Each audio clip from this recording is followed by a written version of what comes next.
Actually, nag-walking kami every afternoon dito sa Anyana. So, pakita ko lang, no? This is our office. Ayan. Yung white na building dito, that is a Smart House 2 here in Molawin, Tanza, Cavite.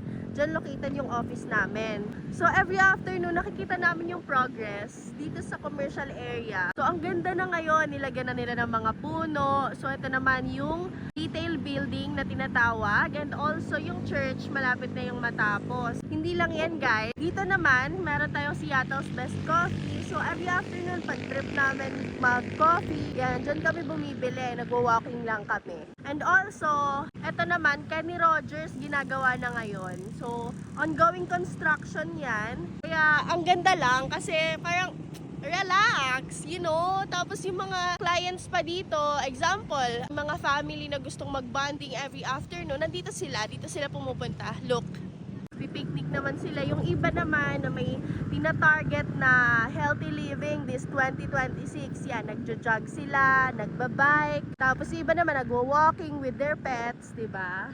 So, ayan. Ganito yung lifestyle na kayang i-provide ni Anyana na isa sa mga advantage kung dito kayo makakakuha ng property, guys.